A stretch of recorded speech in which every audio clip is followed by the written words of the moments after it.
ओम साई राम। सभी साईं भक्तों के चरणों में कोटि कोटि वंदन। आज का टॉपिक है, कई बार सत्संगों में, जूम मीटिंग्स में कई लोगों ने लिख के भेजा है, कई लोगों के कमेंट्स होते हैं। एक सवाल बहुत ही कॉमनली आता है, आज सोचा चलो वो क्वेश्चन को लेता हूँ।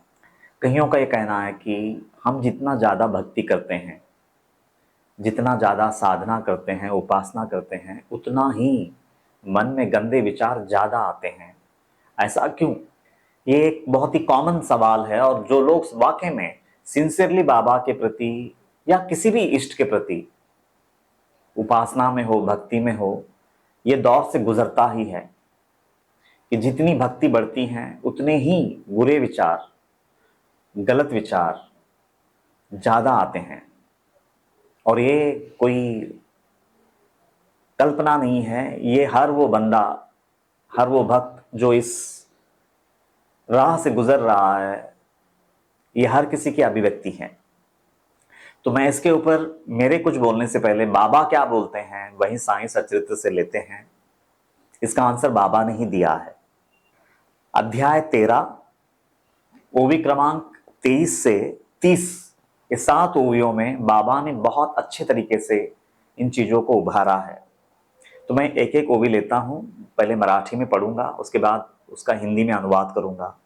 मराठी में मैं इसलिए लेता हूं क्योंकि उसकी जो बनावट है, क्योंकि बाबा स्वयं इस ग्रंथ को लिखा है, तो उनकी जो वाणी है थोड़ी सी आपको मुश्किल होगी, मराठी शायद ना समझे, लेकिन फिर भी बाद में जब मैं हिंदी में अनुवाद करूंगा तो हर चीज सामने आ जाएगी। क्योंकि ये बाबा की लिखावट है तो वो जैसा है वैसा ही लेते हैं। हालांकि मैं स्वयं साउथ इंडियन हूं, लेकिन मेरी भावना है कि मराठी में अगर उन्होंने लिखी है तो मराठी में ही आपके सामने रखता हूं। ओवी क्रमांक 23, अध्याय 13। जीव म्हणती सत्ताधीश, करील जे जे येईल इच्छेस, ऐसे जयाचे वाटे मनास, कथानकस या पर हिसाबे। जीव कहता है अपने आप को कि मैं सत्ताधीश हूं, मैं जो चाहे वो कर सकता हूं। और जिनको ऐसा लगता है कि मैं स्वतंत्र हूं, मैं सत्ताधीश हूं, मैं जो चाहे वो कर सकता हूं, वो लोग ये आगे की बाबा की वाणी को ध्यान से सुने। आगे बोलते हैं वो विक्रमांक 24। जीव जरी खरा स्वतंत्र, सुखा लागी कष्टता अहोरात्र, पदरी पड़ते मात्र दुख, हे तो चरित्र सत्तेचे। तो बोलते हैं अगर जीव वाकई में स्वतंत्र है कर्म करने के लिए, वो जो चाहे वो कर सकता है, अगर वाकई में अगर ये इसमें रत्ती भर भी सच्चाई होती तो वो 24/7 सुखों के लिए ही हर कर्म करता है, लेकिन फिर भी उसके पीछे दुख की परंपरा लगी रहती है। फिर ऐसा क्यों है? क्योंकि अगर वो स्वतंत्र है तो सुख के लिए 24/7 कार्यशील रहता है, प्रयत्नरत रहता है, लेकिन उसके बावजूद दुख उसको उसका पता पूछते पूछते पूछते उसके पीछा करती हैं। और बाबा बोल रहे हैं ये है हे जीव तेरी सत्ता, ये है तेरी स्वतंत्रता। और आगे बोलते हैं दुखे टाळावया लागी, असता सावधान जागो जागी, ती त्या धुंडीत लागवेगी, त्याचीच मागी घेतात। और दुखों को टालने के लिए पूरी तरह से इंसान सावधान रहता है, पल पल सतर्क रहता है कि कोई दुख मुझे छुए ना, कोई आपत्ति मुझ पे आसन्न ना हो। लेकिन उसके बावजूद दुख उसको उसका पता पूछते पूछते, उसको ढूंढते ढूंढते उसके पीछे आ लगती ही है। और आगे बोलते हैं वारू जाता गळा पडती, जाडूने टाकिता अधिक लिपडती, वावगी जीवाची धडपडती, अहोराती तो क्षीण। और बोलते हैं अगर उनको दूर करने जाए तो गले से लिपट जाती है वो दुख, झिड़कार दे उन दुखों को तो आकर के और अधिक लिपटती हैं। और बोलते हैं और ये जीव का बेवजह की कवायद है, मेहनत है। और ये इस कवायद में, दुखों को दूर करने की कवायद में वो दिन रात लगा रहता है, उसके बावजूद दुख उसका पीछा नहीं छोड़ती। और फिर आगे बाबा बोलते हैं, जीव जरी खरा स्ववश, तरी तो अस्ता पूर्ण सुखवश, दुखाचा एक लवलेश, रेसभर ही ना आतळता। अगर वाकई में हे जीव तू सत्ताधीश होता, तू स्वतंत्र होता कर्म करने के लिए कि मैं जो चाहूं वही करूं, अगर इतनी सत्ता वाकई में तुझ में थी तो तू 24/7 सुख की अवस्था में ही होता, सुख को ही भोग रहा होता, प्रतिमात्र दुख भी तेरे जीवन में प्रवेश न करता। और फिर आगे बाबा बोलते हैं, पापा न आचरिता कधी, पुण्याचीच करिता समृद्धि, सुखाचीच संपादिती वृद्धि, स्वतंत्र बुद्धि म्हणोनी। पाप कर्म को कभी आचरण में नहीं लाता, पुण्य को ही अपने जीवन में समृद्धि करता, पुण्य का ही संचय करता, और इस तरह से सुख और सुख ही अपने जीवन में भोगता। क्योंकि तू स्वतंत्र है, इसलिए तू सबसे पहले सुख भोगने के लिए तेरे हाथों कोई गलत कर्म नहीं होते, पुण्य का ही समृद्धि तू अपने जीवन में उतारता, पुण्य कर्म ही करता, और इस तरह से अपने जीवन में केवल और केवल सुख भोगता। लेकिन आगे बाबा बोलते हैं, परी जीवना ही स्वतंत्र, पाठी लागले कर्म तंत्र, तयाचा खेळची विचित्र, हाथी कळसूत्र कर्माचे। बाबा बोलते हैं, लेकिन हे जीव तू स्वतंत्र नहीं है, तू सत्ताधीश नहीं है। जीव ना ही स्वतंत्र, पाठी लागले कर्म तंत्र, मतलब तेरे जीवन में कई जन्मों के संस्कार तेरा पीछा कर रही हैं, कहीं जन्मों की वृत्तियां तेरे पीछे हैं, तेरे अस्तित्व पे उनकी छाया है, कहीं आदतों में तू बुरा फंसा रहता है। इंग्लिश में एक कहावत है, होल्ड हैबिट्स डाई हार्ड। तो जो कहीं जन्मों की वृत्तियां हैं, कहीं जन्मों की आदतें हैं, कहीं जन्मों के संस्कार है, वो तुझे वो पाप कर्म करने के लिए मजबूर कर ही देती हैं, और तुझसे जाने अनजाने में पाप कर्म होता ही होता है। ऐसा बाबा स्पष्ट बता रहे हैं। परी जीवना ही स्वतंत्र, पाठी लागले कर्म तंत्र, और इस तरह से तेरे जीवन में कहीं जन्मों की वासनाएं, कहीं जन्मों के संस्कार, कहीं जन्मों के पाप कर्म, आदतें, गंदी आदतें तेरा पीछा कर रही है और तेरे ऊपर साए की तरह मंडरा रही हैं।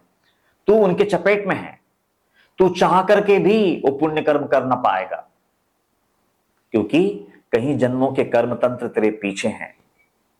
तयाचा खेळची विचित्र, हाथी कड़सूत्र कर्माचे। और याद रखना, वो कर्म का जो धागा है ना, वो बड़ा विचित्र है, वो तुझे ना चाहते हुए भी पाप कर्म के तरफ, गलत कर्मों के तरफ तुझे खींच ही लेती हैं और तुझसे वो गलत कार्य करवाती ही हैं। ये कर्म तंत्र है, और ये कोई साधारण बात नहीं है। और फिर आगे एकदम बहुत ही इंपॉर्टेंट वो भी बाबा बोलते हैं, पुण्याकडे लक्ष जाय, पापाकडे ओढती पाय, सत्कर्माचा शोधिता ठाय, कुकर्म का आतुड़े। तू जीवन में जितनी भी रोशनी पाई है, जितना भी विवेक से अपनी बुद्धि को भरा है, उससे तुझे इस बात का एहसास है कि जीवन में दुष्कर्म नहीं करने चाहिए, सत्कर्म ही करना चाहिए। ये बुद्धि जो है हमेशा पुण्य कर्मों की तरफ ही दौड़ती है, पुण्य का ही संचय करना चाहती हैं, अच्छे कर्मों को ही अपने जीवन में उतारना चाहती हैं। पुण्याकडे लक्ष्य जाए, मतलब हमारा जो लक्ष्य है वो पुण्य की तरफ ही है, लेकिन पापाकडे ओढ़ती पाए, लेकिन पाप जो है उसके तरफ हमारे पैर ना चाहते हुए भी उसके तरफ खींचे चले जाते हैं। दृष्टि पुण्य की तरफ है और पैर जो चल रहे हैं वो पाप की तरफ हैं। मतलब ये कश्मकश हर जीव के जीवन में आता ही आता है, क्योंकि कहीं जन्मों की वासनाएं हैं, कहीं जन्मों के संस्कार है, ना चाहते हुए भी बिल्कुल जैसे पतंग मतलब रोशनी की तरफ खींची चली जाती हैं और वो रोशनी में ही गिर के खाक हो जाती हैं, वैसा ही इंसान मजबूर हो जाता है गलत कार्य करने के लिए। ये बाबा एकदम क्लियर बता रहे हैं, पुण्याकडे लक्ष्य जाए, लक्ष्य जो है पुण्य कर्म की तरफ है, लेकिन पापाकडे ओढ़ती पाए, लेकिन हमारे कदम जो है पाप कर्म की तरफ ही बढ़ते जाती हैं। सत्कर्माचा शोधिता ठाय कुकर्म का आतुड़े। और सत्कर्म करने की भावना रखने के बावजूद ये गलत कर्म हमसे क्यों होते हैं? तो ये बाबा ने मतलब क्लियरली बोला है कि इसीलिए ही हम जितना भी उपासना करते हैं, हम जितनी भी भक्ति करते हैं, हम जितनी भी साधना में रत रहते हैं, उसके बावजूद हमारा मन ना चाहते हुए भी हमसे गलत कार्य करवाती ही है, क्योंकि हमारे पीछे इतना बड़ा बैगेज है संस्कारों का, वासनाओं का, बुरी आदतों का। वो गलत कार्य करते करते करते करते करते करते करते न जाने उसकी कितनी बड़ी गठड़ी हमारे ऊपर मतलब लाद दी गई है। अब वो गठड़ी के तहत वो बोझ तले हम लोग पूरी तरह से दबे हुए हैं, ना चाहते हुए भी गलत कर्म हमसे होते हैं। इसीलिए ही जितनी भी साधना करते हैं उतने बुरे विचार हमारे मन में आते हैं और कई बार बुरे कार्य भी हमसे हो जाते हैं। तो वे बाबा स्वयं बता रहे हैं कि ये इतना दुर्गम है, आसान नहीं है। बहुत पहले मतलब शायद आज का जनरेशन ये गीत के बारे में नहीं जानता होगा, लेकिन अगर कोई 70 के दशक के गीतों को अगर सुना है तो उसमें एक फिल्मी गीत है। वो गीत कहता है, क्षमा कहे परवाने से परे चला जा, क्षमा कहे परवाने से परे चला जा, मेरी तरह जल जाएगा यहां नहीं, हां वो नहीं सुनता उसको जल जाना होता है। बहुत ही फेमस गीत है, अगर सुना हो तो शायद बहुत गहरी बात मतलब वो गीत में लिखा गया है कि क्षमा जो है, जो दिया जल रही होती हैं, वो पतंगों को कहती है कि तू दूर चला जा।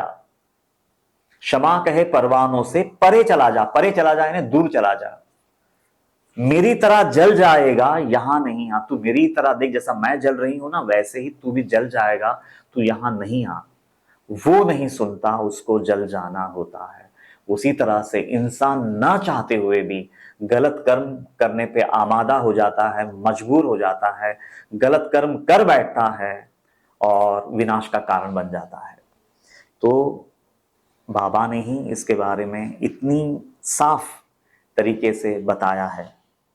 अच्छा, ऐसा क्यों होता है? एक तो ये रीजन है, और दूसरा कभी कभी तो बाबा ही उनके ऊपर वो बुरे कर्म लादते भी हैं कभी कभी। लेकिन ये निचले लेवल के भक्तों पे तो फिर ये जो बाबा ने बताया उनके कर्मों का जो कर्म तंत्र है, कई जन्मों की वासनाएं हैं, उसके चलते उनके हाथों गलत कर्म होते हैं।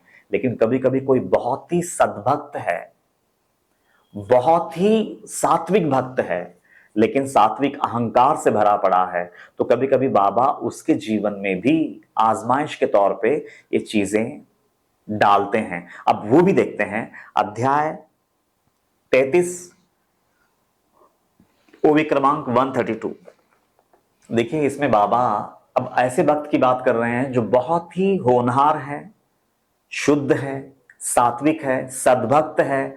कभी कभी उसके जीवन में भी बाबा ऐसा खेल खेलते हैं, लेकिन वो क्यों खेलते हैं वो साफ भी करते हैं। एकदा जो प्रेमे देखिला तयाचा आजन्म अंकित झाला, केवळ अनन्य प्रेमाचा भुकेला तयाचा हाकेला ओ देही। अगर ऐसा सद्भक्त एक बार अगर पूरे तन मन धन से बाबा की तरफ अगर एक दृष्टि भी डालता है, तो बाबा हमेशा के लिए, आजन्म बोला है मतलब हमेशा हमेशा के लिए उसका अंकित हो जाते हैं। बाबा उसके सामने बिछ जाते हैं। केवल अनन्य प्रेमाचा बुकेला तयाचा हाकेला ओ देही। बाबा केवल ऐसे अनन्य भक्ति के भूखे हैं, और अगर वो पुकारता है तो बाबा हां करके मतलब हामी भरते हैं। न लगे तयासी स्थळ व काळ, उभा निरंतर सर्व काळ, कैसी कोठून दाबीळ कळ, करणी अकल तयाची। बहुत इंपॉर्टेंट होगी है। तो बोल रहे हैं न लगे तयासी स्थल व काल, उसको किसी स्थान का या फिर काल की मर्यादा नहीं है, वो जब चाहे तब वो खेल दिखा सकते हैं। उभा निरंतर सर्वकाल, और वो 24/7 हर पल हमारे सामने मौजूद हैं। कैसी कोठून दाबील कड़, करनी अकल तयाची। और कब कैसा मतलब चाबी फिरा दें, और कब कैसा मतलब उसके जीवन में वो उथल पुथल मचा दे, ये केवल बाबा ही जानते हैं। और उनकी करनी जो है वो अगम्य है, अगोचर है। और आगे अगले ओवी में, ओवी क्रमांक 134 में वो कहते हैं, ऐसी काही करील रचना मनात येतील कुतर्क नाना, तो दृष्टि ठेविता चरणा ध्यान धारणा वाड़ेल। और बोल रहे हैं, एक देखो ये ओवी में क्लियर कर दिया, ऐसी काही करील रचना, और बाबा स्वयं वो भक्त के जीवन में ऐसा कुछ कर गुजरते हैं, ऐसी कुछ रचना करते हैं कि उसके मन में मनात ये तिल कुतर्क नाना, उसके मन में दुनिया भर की गंदगी उमड़ने लगती है, गलत विचार जोर मारने लगते हैं। और ऐसा क्यों करते हैं, सबसे पहली बात, और एक सद्भक्त के जीवन में ऐसा क्यों करते हैं, तो उसका आंसर है आगे की ओवी में, मतलब वो जो बोल रहे हैं, तो दृष्टि ठेविता चरणा ध्यान धारणा वाड़ेल। एक सद्भक्त के जीवन में जब ऐसी मुसीबतों का पहाड़ गिरता है, उसके लिए यही मुसीबत है, उसके लिए जो जीवन में दुख आए हैं वो मुसीबत नहीं है, उसके लिए सबसे बड़ा महानतम दुख यह है कि उसके मन में एक गलत विचार आ गया, वो उसको बर्दाश्त नहीं कर पाता, और बाबा जानबूझ करके उसके अंदर में वो गलत विचार पैदा कर रहे हैं, डाल रहे हैं, और कारण सिर्फ इतना ही है कि उसकी भक्ति जो निम्न स्तर की है वो बहुत ऊंचे स्तर की हो जाए। भावना ये है, क्योंकि जितना उसके मन में वो गलत विचार बाबा डालते जाएंगे, वो बाबा के सामने और बिछता जाएगा, और उसका नामस्मरण बढ़ेगा, और बाबा की भक्ति बढ़ेगी, और हकीकत में बाबा को वही वो बंदे से अपेक्षित है, वही साधना, वही उपासना, उतनी गहरी साधना वो बंदे से अपेक्षा करते हैं बाबा, इसीलिए जानबूझ करके उसके मन में वो गलत विचार का एक अंकुर डाल देते हैं।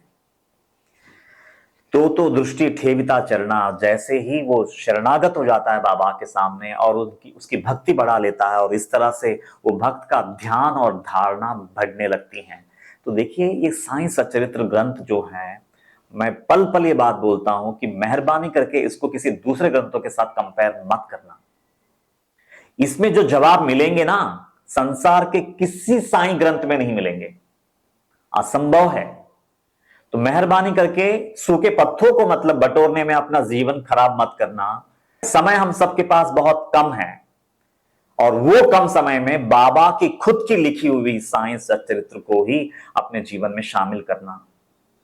ये इंफॉर्मेशन देने वाले लोग बाजार बना के बैठे हैं, मेहरबानी करके उनके चंगुल में मत फंसना। ऐसे आंसर्स साईं सच्चरित्र में ही हैं, और ऐसे रहस्यमय बातें साईं सच्चरित्र में ही है। बाबा ने अपना हृदय खोल दिया है पूरे साईं सच्चरित्र में, अपना आत्मा खोल के रख दिया है। तो किसी दूसरे ग्रंथों में समय नष्ट किए बिना, भले ही पहली बार में ना समझे साईं सच्चरित्र, लेकिन बारंबार पढ़ना है। एक वक्त आएगा, पूरा साईं सच्चरित्र आप में उतर जाएगा और आप ही साईं बाबा बन जाएंगे, मैं तो यहां तक कहता हूं। तो एक कुविचार सद्भक्त के मन में इसलिए डाल रहे हैं कि उसकी भक्ति भावना और बढ़े, उसकी ध्यान धारणा और बढ़े, और एक दिन उसके जीवन में समाधि उतरे। और फिर बोलते हैं, ऐसे झालिया एकाग्र मन घड़ेल अत्यंत साईं चिंतन। और ऐसा वो डर की वजह से ही सही, अपने मन की गंदगी को बाहर निकालने के खातिर ही सही, लेकिन वो उसकी भक्ति, उसकी ध्यान धारणा बढ़ने लगती है, और ऐसा होते होते उसका मन एकाग्र हो जाता है, और घड़ेल अत्यंत साईं चिंतन, और उसी बहाने से बाबा का अनन्य भक्ति उसके जीवन में उतर जाती है। हे छा साई घेई करवून कार्य ही निर्विघ्न पार पड़े, और यही बाबा करवा के लेते हैं। और बाबा बोलते हैं, इसी बहाने से एक सद्भक्त को अनन्य भक्त में कन्वर्ट कर देते हैं। और इसी तरह से बाबा बोलते हैं, मेरा कार्य संपन्न कर लेता हूं मैं। और बाबा का कार्य क्या है? एक सद्भक्त को अनन्य भक्त बना करके अद्वैत जो सिद्धांत है कि मैं और तू अलग नहीं है, हम दोनों एक है, उस अद्वैत में स्थित कर देना। और वो काम बाबा बोलते हैं मैं बड़ी आसानी से कर लेता हूं। लेकिन ये जो चीज है, ये सद्भक्त के जीवन में करते हैं। अगर भक्त सद्भक्त नहीं है, दुनिया भर की मतलब वासनाओं में लिप्त है, दुनिया भर की गंदगी में लिप्त है, तो ऑलरेडी वो गंदगी में है, उसमें बाबा वो गलत विचार क्यों डालेंगे? तो ये भी बात क्लियर हो जानी चाहिए। एक सद्भक्त को इस तरह से हैंडल करते हैं और उसकी भक्ति को आसमान पे ले जाते हैं। जमीन की भक्ति थी, लेकिन उसको आसमानी बना दिया, इतनी ऊंचाई पे ले जाते हैं। तो बहुत गहरा रहस्य है। और फिर बाबा बोलते हैं, व्यवहार न लगे सोड़ावयास, सुटेल आपोआप हव्यास, ऐसा हा मना लाविता अभ्यास, कार्य ही अप्रयास घड़ेल। और व्यवहार को, संसार को, परिवार को छोड़ना नहीं पड़ता। सुटेल आपोआप हव्यास, ऑटोमेटिकली ये संसार के प्रति, परिवार के प्रति, शरीर के प्रति मोह जो है ऑटोमेटिकली जैसा जैसा ध्यान धारणा बढ़ने लगती है, ये शरीर के प्रति, परिवार के प्रति, संसार का जो मोह है वो आहिस्ता आहिस्ता घटने लगती हैं।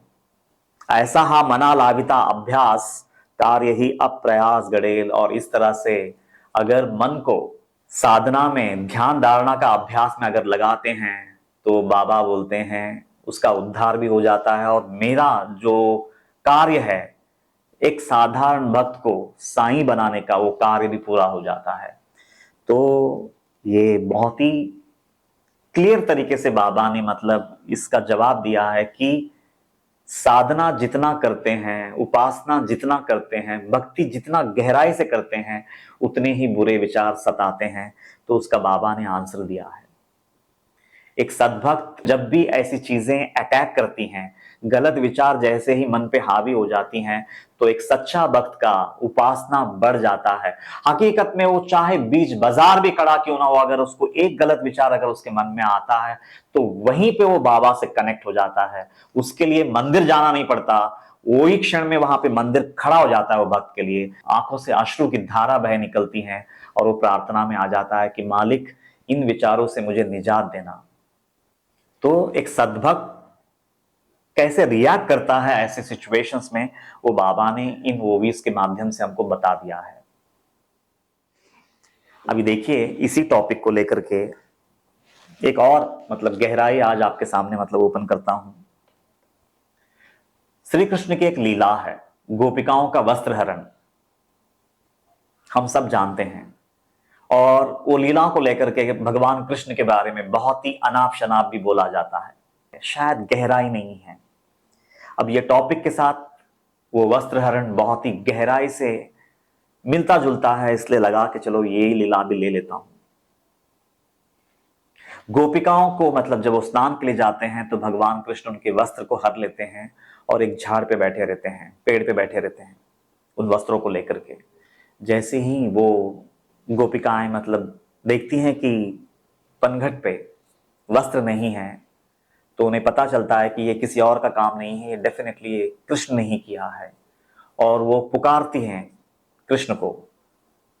तो कृष्ण वो जाड़ की टहनियों से, पत्तों के बीच में से अपना एक चरण दिखाते हैं उनको। वो दिखा रहे हैं कि मैंने आज तुम्हें निर्वस्त्र कर दिया है। निर्वस्त्र यानी शरीर का निर्वस्त्रता नहीं है, लेकिन अगर मन में अगर कुविचार डाल दे, गलत भावनाएं डाल दे और न करने जैसा अगर हमसे कोई काम करवा दे, उस समय आदमी जितनी शरणागति में आता है ना, उससे पहले वो शायद कभी ना आएगा। तो हकीकत में निर्वस्त्र करना यानी इस तरह से करते हैं, हमारे मन में एक कुविचार पहला डालते हैं और वो कुविचार को इतनी शबाब पे ले जाते हैं कि हमसे गलत कार्य करवाते हैं।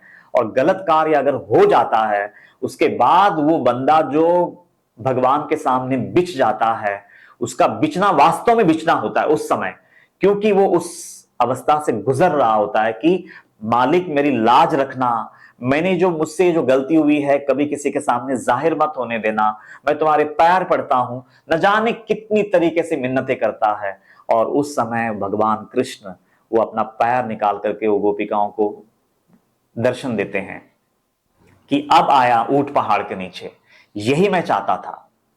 इतनी शरणागति तुम्हारे अंदर में पुख्ता हो, इसीलिए ही ये निर्वस्त्र किया है। तो निर्वस्त्र करना यानी हकीकत में मेरे लिहाज से तो इसको कहते हैं निर्वस्त्र करना। और एक बात बता दूं, भगवान कृष्ण ने भी गोपिकाओं के जीवन में यह किया था, मतलब गोपिकाओं की भक्ति उतनी ऊंची थी। वैसे ही एक सद्भक्त के जीवन में अगर ऐसे गलत कर्म अगर गलती से करवा देते हैं तो उसकी भक्ति जो है वो और गहरा और अनन्य हो जाता है, उसकी शरणागति संपूर्ण हो जाती है। उसके बिछने में जो है वास्तविकता आ जाती है। उससे पहले जो बिचता था और अभी जो बिच रहा है, जमीन आसमान का अंतर होता है। तो बाबा एक तरह से जैसे गोपिकाओं का वस्त्र हरण कर लिया था, वैसे ही एक सद्भक्त के जीवन में एक गलत कार्य करवाते हैं और उस तरह से उसके वस्त्र हर लेते हैं। और हॉनेस्टली स्पीकिंग, शरीर का वस्त्र अगर हर ले कोई, तब भी इतना बड़ा नहीं है, लेकिन अगर कोई गलती करवा दे सद्भक्त के जीवन में, तो वो जो वस्त्र हरता है ना, उसकी व्याख्या वो सद्भक्त ही कर सकता है। तो क्योंकि गोपिकाओं के वस्त्र के साथ ये लीला, ये जो सवाल उठता है हमेशा लोगों के मन में कि इतनी भक्ति गहराता जा रही है, लेकिन फिर मन में ये कुविचार क्यों आते हैं, तो ये सब राज है उसका। एक और लीला याद आ गई। गोंदवलेकर महाराज महाराष्ट्र के एक बहुत बड़े बाबा के समकालीन संत हुए। सतारा में, गोंदवल में उनका समाधि है। उनसे जुड़ा हुआ एक बंदा उनके पास जाता है और उनके सामने हाथ जोड़ करके प्रार्थना करने लगता है कि हे महाराज, आपने मुझे जो राम नाम लेने के लिए कहा है, मैं 24/7 उसका नाम स्मरण करता हूं, लेकिन मेरे मन में इतने बुरे विचार आने लगे हैं। जब मैं नाम नहीं लेता था उस समय ये विचार मेरे मन में नहीं थे, लेकिन जितना मैं नामस्मरण बढ़ा रहा हूं, उतना ही ये बुरे विचार और ज्यादा सता रहे हैं। तो ऐसा क्यों है महाराज? और रो रो करके महाराज के सामने खड़ा है और प्रार्थना कर रहा है। तो गोंदवलेकर महाराज एक बात बोलते हैं, ऐसा मान के चलो कि एक बिल है, बिल में 6-7 जहरीले सर्प निवास करते हैं। वो रात को बाहर निकलते हैं, अपना शिकार जो भी है, मेंढक है, छोटे मोटे कीट है या फिर छोटे मोटे जीव जंतु है, उनको निगलते हैं, अपना आहार बनाते हैं, फिर रात को जाकर के बड़ी आसानी से मतलब वो बिल में आराम फरमाती हैं। अभी समझो, एक संत को पता चला कि यहाँ पे ये बिल में जहरीले सर्प हैं। उन्होंने एक खौलता हुआ एसिड को मतलब वो बिल में डाल दिया। तो जैसे ही वो खौलता हुआ एसिड जाकर के वो सर्पों पे गिरेगा तो फुसकारते हुए बाहर निकलती हैं। बोले वो रहेगी, बिल में रहेगी? बोले नहीं, सबके सब बाहर निकलते हैं। उसी तरह से नाम रूपी एसिड जब हृदय रूपी गुहा में गिरने लगती है ना, तो हमारे अंदर से जितनी भी वासनाएं हैं, विकार है, वो जितने भी मतलब जहरीले सर्प हैं, वो फनफनाते हुए बाहर निकलती हैं। लेकिन याद रखना, वो अंदर से बाहर निकलती है, बाहर से अंदर नहीं जा रही हैं। और इस तरह से वो नाम हमको अंदर से शुद्ध कर देती हैं। तो कई रीजंस हैं कि ऐसा क्यों होता है। जो लोग वाकई में इस रह गुजर से गुजर रहे हैं, जो लोग इसको फेस कर रहे हैं, उनके लिए आज का ये टॉक था। और उन सब के चरणों में कोटि कोटि वंदन, क्योंकि आज वो लोग अगर इस राह से गुजर रहे हैं तो आने वाला दिन उनके लिए कितना सुंदर होगा, मैं कल्पना कर सकता हूं। तो उनके चरणों में कोटि कोटि वंदन, मैं तो यही कहूंगा। और कबीर जी इस पर कहते हैं, दुर्जन की करुणा बुरी, भलो साईं को त्रास। दुर्जन की करुणा बुरी, भलो साईं को त्रास। सूरज जब गर्मी करे, तब बरसन की आस।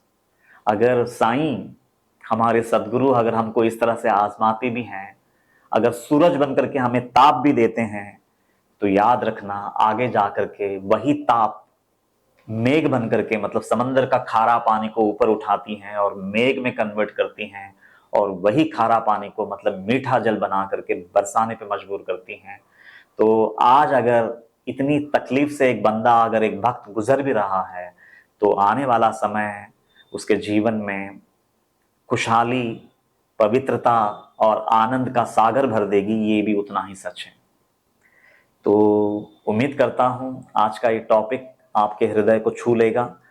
और ये जो सवाल जो कईयों के मन में मतलब आता है कि ऐसा क्यों है, तो ये कई रीजंस है।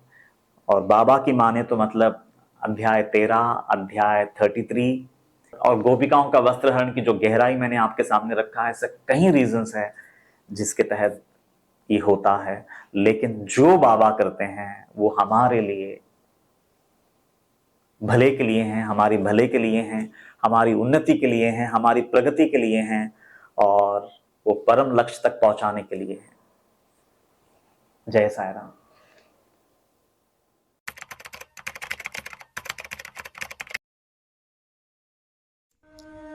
मनोहारिणी शापताप निवारिणी अज्ञान नाशिनी मोक्षदायिनी परम कल्याणकारिणी सच्चित आनंद प्रदायिनी अनंत कोटि साईनाथों की जननी साक्षात साई स्वरूपिणी ग्रंथराज श्री साई सच्चरित दिव्य ग्रंथ की जय।